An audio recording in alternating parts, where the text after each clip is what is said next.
Hello po. Good morning sa inyong lahat, mga sir, mga ma'am, mga giliw kong taga-subaybay, mga subscribers. Shoutout po sa inyong lahat. Minsan pa ako po ay nagpapasalamat sa inyong muli na makakapag-share ng isang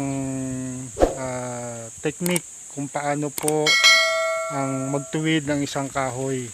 Ano po, kahit na po wala po tayong planer, kahit wala po tayong jointer, maaari po nating maituwid yung kahoy.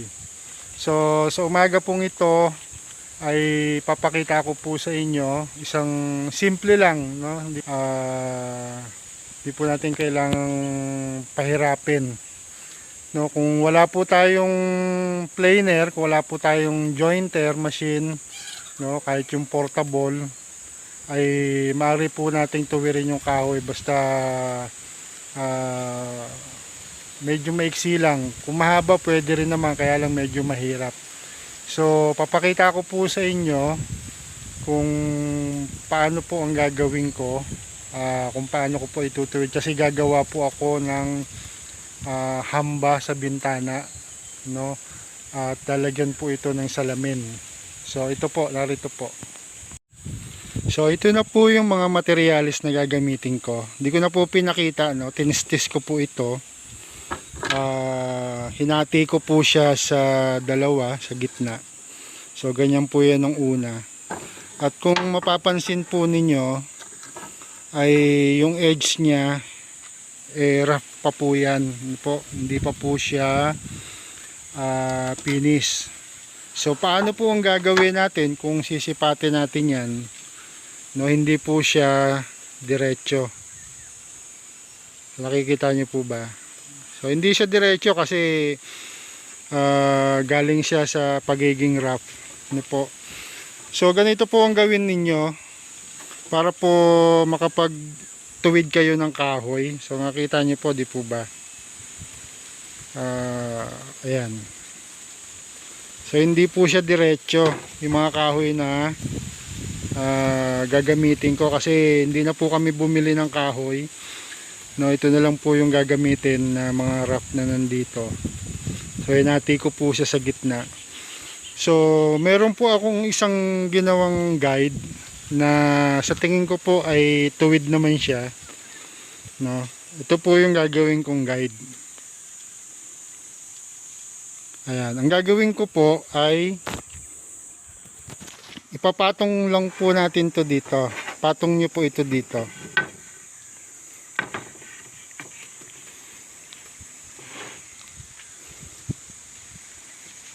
Ayan, nakikita nyo po ba? Pinatong ko siya. Tiyakin nyo lang na salatin ninyo na merong lalabas dito para makain siya ng talim ng table saw. No po, konti lang yung kakainin siya ng table saw. So kapag na-screw nyo na po siya, no po, iset nyo po yung guide ninyo kung ilan po siya. Ito po ay nasa ito po kasing guide ko. For example, ang guide ko po ay 10 cm. Na 10 cm po siya. Ayan. Kumbaga pinakainan ko na po yon, yung edge nitong pinaka-guide ko. Yan, dyan na po ako babase. Pero yung pag kinainan po yan, hindi, kumbaga yung isang side po kasi ang tutuwirin po muna natin. Yung pag natuwid na po lahat ng kahoy ninyo o kahoy na to, babaligtarin na lang po natin, pero sa susunod hindi na po natin gagamitin itong pinaka-guide niya. Kumbaga gagamitin natin ito para maituwid lang yung isang side, kasi nga hindi siya magiging maayos, hindi siya magiging maganda tignan kapag balu-baluktot yung kahoy natin. So tingnan nyo po.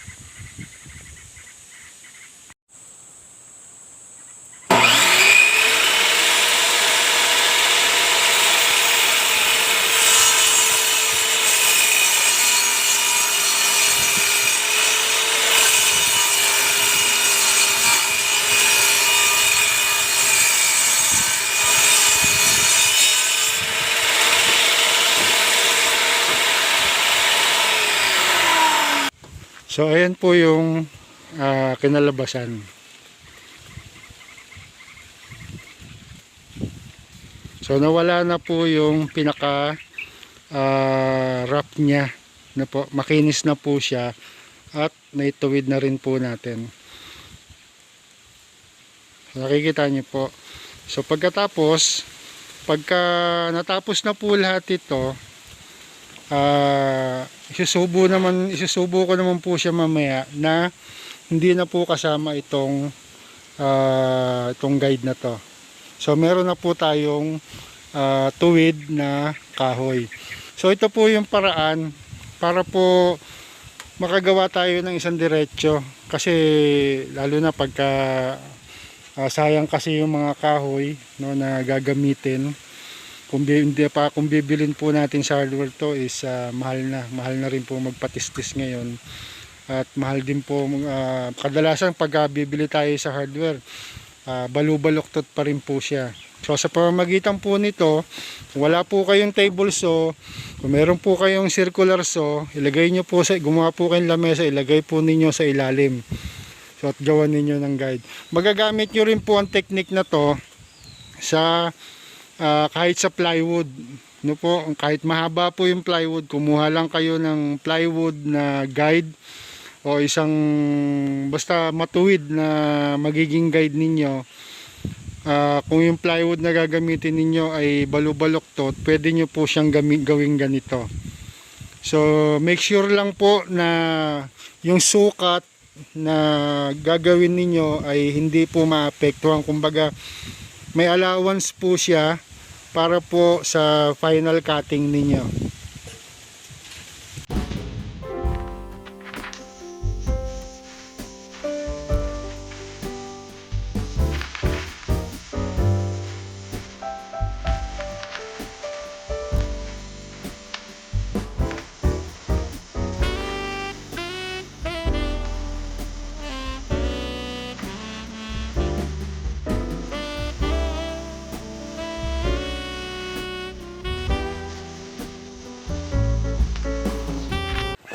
Siya po pala, make sure po na yung talim po natin is naka 90 degree. So kuha po kayo ng eskwala, no, tiyakin po ninyong naka eskwala ito. Tapos ito pong edge ng kahoy ninyo, no, ibang 90 degree po ito. So tiyakin nyo lang po na nakalapat po yung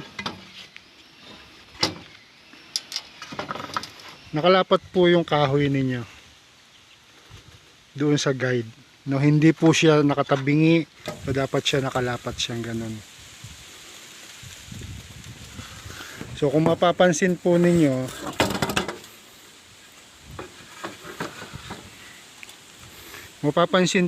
di ba lapat po siya.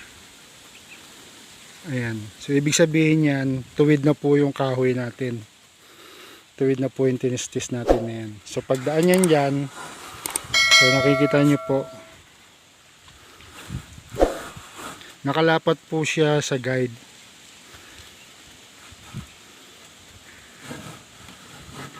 Ayan.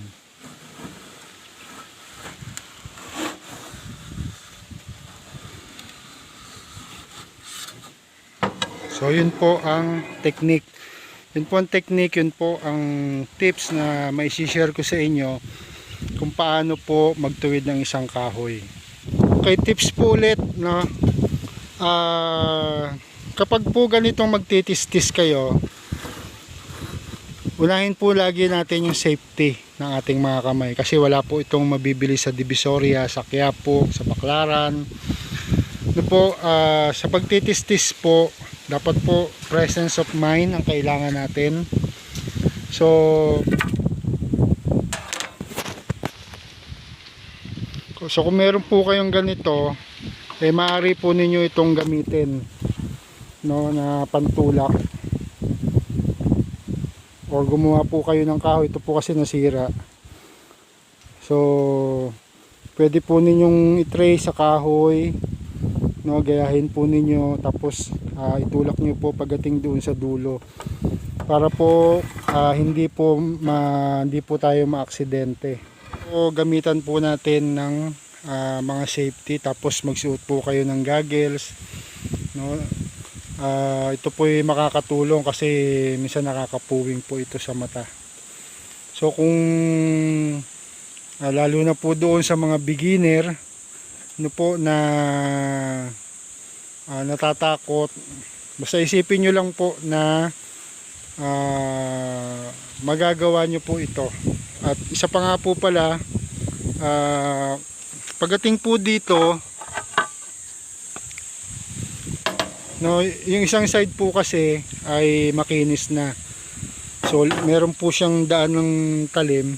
Ilihain ko na lang po ito, no, isasander ko na lang po siya. Tapos pagdating dito, dahil hindi pa naman eksakto yung size niya, pwede pong padaanan nyo siya, hilamusan nyo lang, pakainan nyo lang ng konti, tayo nyo lang, basta ito po nakadikit lang po ito, nakalapat lang po siya, nakalapat siya sa guide, para po sa ganon ay maging eskwalado po ang inyong trabaho. So yung kahoy, yung kain, pag in-adjust nyo dito ay eskwalado po siya. So kung hindi naman po, pwede nyo naman pong gawin, kung gusto nyo i-shortcut yung trabaho, pwedeng isanding nyo na lang po siya kung meron po kayong portable sander.